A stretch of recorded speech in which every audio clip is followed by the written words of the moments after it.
অস্ট্রেলিয়ার সমুদ্র সৈকতে ভেসে আসছে রহস্যজনক গোল বস্তু। সাদা ও ধূসর রঙের বস্তুগুলো আসলে কি তা এখনো অস্পষ্ট। এ নিয়ে সৈকতে আসা দর্শনার্থীদের মধ্যে আতঙ্ক ছড়ালে নিরাপত্তার স্বার্থে বন্ধ করে দেওয়া হয়েছে সিডনির 9টি সৈকত। ফলে সৈকত বন্ধের ঘোষণা দেওয়া হয়।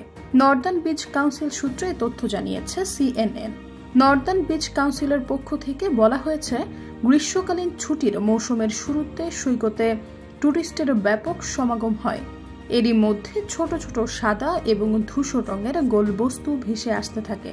ভেসে আসা বস্তুর মাত্রা বাড়লে মঙ্গলবার সিডনির 9টি সৈকত বন্ধ করা হয়, যার মধ্যে সুপরিচিত ম্যানলি সৈকত রয়েছে। এসব সৈকতে দর্শনার্থীদের গোসল না করতে বিশেষ নির্দেশনা জারি করা হয়েছে। তারা আরও জানায়, তারা নিরাপদে এই ধ্বংসাবশেষ বা আবর্জনা অপসারণের কাজ করছে। বলের আকৃতির ধ্বংসাবশেষের বেশিরভাগ নমুনা মার্বেলের আকারের ছিল, কিছু বড়ও ছিল। সোনালী বালি এবং পরিষ্কার পানির জন্য বিখ্যাত সিডনির সমুদ্র সৈকত, তাই গ্রীষ্মকালীন ছুটিতে বিশ্বজুড়ে পর্যটকদের আকর্ষণের কেন্দ্র থাকে এসব সৈকত।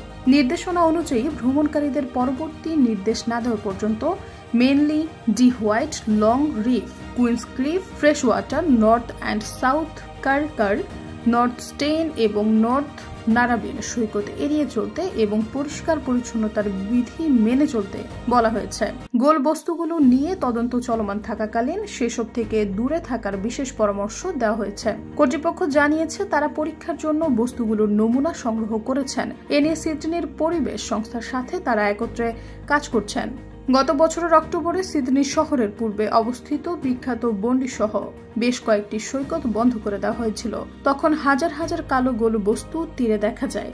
পরে তদন্তে জানা যায়, গোল বস্তুগুলো ফ্যাটি অ্যাসিড, প্রসাধনী এবং পরিষ্কারক পণ্যের মতো রাসায়নিক পদার্থের দলা। এসব দলার সঙ্গে চুল, খাদ্য বর্জ্য এবং বর্জ্য তেল সহ অন্যান্য উপকরণ মিশে অপচনীয় বস্তুতে রূপ